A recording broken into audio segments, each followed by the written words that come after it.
નારી શક્તિએ કેમ જજમવું એની સરળ શબ્દોમાં સલાહ। 1975 થી વૈશ્વિક સ્તરે ઉજવાતા મહિલા દિવસની આજે રાપર ન્યાયાલય ખાતે રાપર તાલુકા કાનૂની સેવા સમિતિ દ્વારા સમિતિના અધ્યક્ષ રાપર પ્રિન્સિપાલ જજ શ્રી નામદાર HK સન્યાલ સાહેબના અધ્યક્ષ સ્થાને ઉજવવામાં આવ્યો હતો, જેમાં ઈશાર સંસ્થાના સેજલબેન જોશી, શિક્ષણવિદ બિનિતાબેન સાધુ, યશવીબેન, આશાબેન સાથે શહેરની અનેક જાગૃત મહિલાઓએ જોડાઈને આજના દિવસે પોતાની લાગણીઓને વ્યક્ત કરી હતી।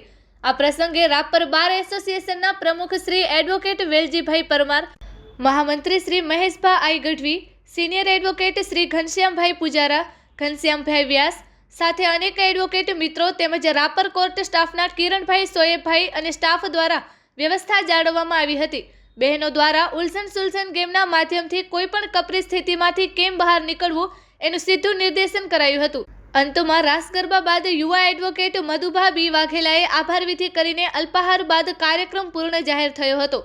Report by Ghanshyam Barot, Kutch care TV news, Rapar. રમતનું નામ છે ઉલઝન સુલઝન અને રમવાનું છે કેવી રીતે? મને એક વોલેન્ટિયર બીજા અહીંયા ક્રોસમાં હાથ કરીને બતાવો। આમ હાથ કરીને જરા પહેલા ઉભા રહી જશો। યસ, બધાના હાથ આવી દે। હવે તમારો જે ક્રોસમાં હાથ છે એને તમારા બાજુના સાથી સાથે પકડી લો। બંને બધા પોતપોતાના હાથને પકડી લો, ક્રોસ કરીને ક્રોસમાં હાથ રાખી। Yes, very good. ચલો રેડી બધા? પકડી લેજો હાથ। હવે આ છે ને તમારી ઉલઝન છે। આપણી જિંદગીમાં પણ આવું થાય ને, પ્રશ્નોમાં ફસાઈ ગયા, આ મેં તમને ફસાવી દીધા। હવે તમારે હાથ છોડ્યા વગર આને સુલઝાવવાનું છે। એટલે આમ હાથ થઈ જવા જોઈએ, હાથ છોડ્યા વગર આમ હાથ થઈ જવા જોઈએ। જો હજી તો હું બોલતી હતી ને, હજી તો મારું બોલવાનું પૂરું નથી થયું।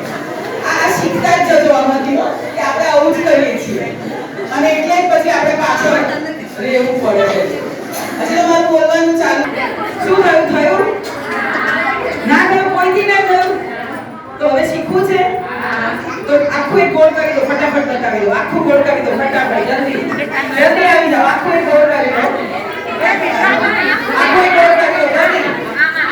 એક જ ગોળ બનાવી દો, ફરી હાથ પકડી લો, ફરી હાથ પકડી લો, એકબીજાના જેમ હલાય થઈ જાઓ, આ જેમ હલાય થઈ જાઓ। હવે બસ આવી તો ઉભા રહો, ખાલી નૈના તારી પાસેથી હાથ ઊંચા કરાવો, જોઈ લો કેવી રીતે થાય છે। નૈના હાથ, નસીબ આ લોકોના હાથ ઊંચા કરાવો, બસ પડતી જજો, ધીમે રહીને હાથ ના છોડો, ધીમે રહીને નહીં કરતા જાઓ, ગોળ ગોળ કરીને આમ ગોળ કરતા જાઓ। સીધા કરતા જાઓ, આ બધું જાઓ। Very good, very good, very good,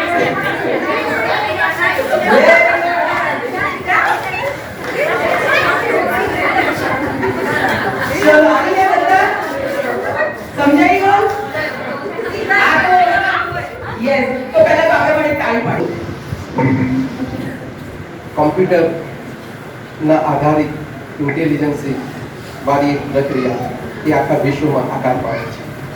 આ આખા વિશ્વ માટે એટલી બધી ગંભીર વસ્તુ છે કે એના કારણે શું થાય છે કે એ એઆઈના દ્વારા જેવો માણસ છે એવો જ માણસનો તમે ફોટો ત્યાં કરી શકો છો, એના જેવો જ અવાજ કાઢી શકો છો। દાખલા તરીકે અત્યારે સેજલબેનના જેવું જ કોઈ પાત્ર, એક્ઝેક્ટ એમના જેવું જ ચહેરો, એમના જેવા જ અવાજ સાથે આપણી સાથે વોટ્સઅપ કોલિંગથી અગર બીજા કોઈ સોશિયલ મીડિયા પર વાત થાય છે, આપણે સમજીએ કે સેજલબેન છે અને એના કારણે આપણે છેતરાઈએ છીએ। આવું એવા સંજોગોમાં સૌથી વધુ આપણને તકલીફ પડે, કારણ કે કોઈની સાથે આપણે રિલેશનશિપમાં હોઈએ, અગર તો આપણા હસબન્ડ સાથે હોઈએ અને ક્યારેક એવી વાત થાય, ફોન ઉપર કોઈ વાત થાય, તો ક્યારેક એવું થતું હોય છે કે ફોન ઉપર આપણે આપણા બહુ અંગત માણસ સાથે હોઈએ ત્યારે થોડા કપડામાંથી થોડું આગુ પાછું આજના કરતા હોય છે। આનો આવા લોકો દુરુપયોગ કરે છે, આપણને ખબર બી નહીં પડે કે એ કોઈ બીજો છે, આપણો પતિ, અગર આપણો બોયફ્રેન્ડ નથી અને આપણી પાસે કંઈક પ્રવૃત્તિ કરાવશે અને જેના કારણે આપણને બહુ જ તકલીફ થઈ ગઈ। પછી આનો જ આપણો વિડીયો એ લોકો વાયરલ કરી અને મોટા ભાગે બ્લેકમેલિંગ કરતા હોય છે। આવું એવા સંજોગોમાં પણ થઈ શકે કે આપણે ઘરે છીએ આપણા દીકરાનો કે દીકરીનો અવાજ કાઢી એને કોઈ ફોન કરે આપણને કે તમારા દીકરાને તાત્કાલિક હોસ્પિટલમાં લઈ ગયા છે અને આ હોસ્પિટલમાં દાખલ કર્યો છે, તમે ત્યાં સુધી પહોંચો એટલી એ પહેલાં આ QR કોડ મોકલાવું છું, આ હોસ્પિટલમાં આટલા પૈસા તાત્કાલિક નાખી દો તો તમારા છોકરાનો જીવ બચી શકે. આવું કરીને પણ છેતરવાના કિસ્સાઓ ખૂબ બધા વધી ગયા છે. ત્યારે આપણે લોકોએ બહુ સજાગ રહેવાની જરૂર છે. માનો કે આવું કશું થાય છે તો ડરવાની જરૂર ક્યાંય નથી. ડર ગયા સો મળ્યા જેવી વાત છે. ક્યારેક એવું થાય છે કે આપણા સોશિયલ મીડિયામાંથી આપણો કોઈ ફોટો ઉઠાવવામાં આવે છે, એને આખો ન્યૂડ કરી દેવામાં આવે છે, એટલે એકદમ નગ્ન કરી અને પેશ કરવામાં આવે છે. હોય આપણો જ ચહેરો અને પછી આપણને બ્લેકમેલ કરવા માટે આપણને જે ફોટો મોકલવામાં આવે છે કે જો તમે આની સામે મને આટલા પૈસા નહીં આપો તો આખા સોશિયલ મીડિયામાં હું વાયરલ કરી દઈશ, અને જેના કારણે આપણામાં ડર ઘૂસે છે. મોટાભાગે બહેનો અને એમાંય ટીનેજર બહેનો અને જે વૃદ્ધો છે એ લોકોને આના માટે ટાર્ગેટ બનાવતી હોય છે. એટલે ક્યારેય પણ આવું થાય છે તો થોડો પણ ડર રાખ્યા વગર એ સાચું છે કે ખોટું એ જાણી અને તરત જ પોલીસનો સંપર્ક કરો, તરત જ ડર્યા વગર કરો. કોઈ પણ આપણે જેવા છીએ એવા જોવામાં શું વાંધો આવે છે? પશુ બધા ખુલ્લા રખડે છે, કોઈને કોઈ તકલીફ નથી, તો આપણે શેના માટે ડરી જઈએ કે મારો ઓપન ફોટો મૂકશે તો મને આમ થશે? શું ફરક પડે છે?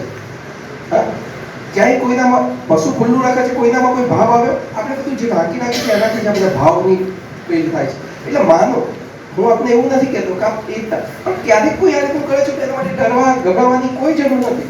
એનાથી શું ફરક પડે છે એવું માની અને તરત જ આપણા જે વડીલમાં તો કોઈના આપણા કુટુંબમાં કોઈના પર વિશ્વાસ રાખતા એવા વ્યક્તિને અગર તો પોલીસને તાત્કાલિક જાણ કરીએ આ રીતે, તો આ લોકો આવી પ્રવૃત્તિ કરતા અટકી જશે. જો આપણે એમની વાતમાં આવી ગયા અને એમનો ભોગ બન્યા તો ખબર નહીં કેટલા પૈસા ક્યારે લઈ જશે. હમણાં કહેશે કે આવો ફોટો વાયરલ કરી દઈશ, તમે ₹1,00,000 આપો, આપણે ગમે ત્યાંથી દાગીના વેચીને ₹1,00,000 આપશું. એટલાથી સંતોષ માનતો હોય તો વાંધો નહીં, પણ પછી થોડા સમય થશે પાછો કહેશે કે ના હું તમારા પતિને મોકલાઈ દઈશ, અગર તો તમારા આમાં મોકલાઈ દઈશ, અને એમ કરી અને પાછા બીજા પૈસા માગશે. આપણે એ જ ના આપતા રહીશું. કેટલા લાખો રૂપિયામાં લોકો ખરેખર છેતરાય છે અને કશું જ નથી કરી શકતા, પોલીસમાં જઈ નથી શકતા, કારણ કે એ લોકો ડરે છે કે મારું ક્યાંક વાયરલ થઈ જશે તો મારું આમ થશે. તો આના માટે ડરવા ગભરાવાની કોઈ જરૂરી નથી. એક આ વાત ખાસ ધ્યાન રાખજો, જ્યારે પણ આવું કંઈ થાય છે તરત જ નજીકના પોલીસ સ્ટેશનો બિલકુલ સંપર્ક સાધો, ડર્યા વગર સાધો. અને ત્યાં તમે જો કદાચ મહિલા હોય તો મહિલા પોલીસ હોય તો એને કહો કે નહીં મારી સાથે આવું થાય છે, તરત જ થશે.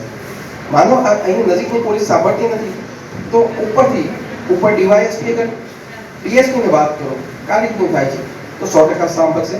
સાયબર ક્રાઇમ નામની પોલીસની એક બીજી સંસ્થા છે, પોલીસનો જે ભાગ છે એમાં તમે આ કમ્પ્લેન કરી શકો છો. અત્યારે તો ઓનલાઈન બી કમ્પ્લેન કરી શકો છો.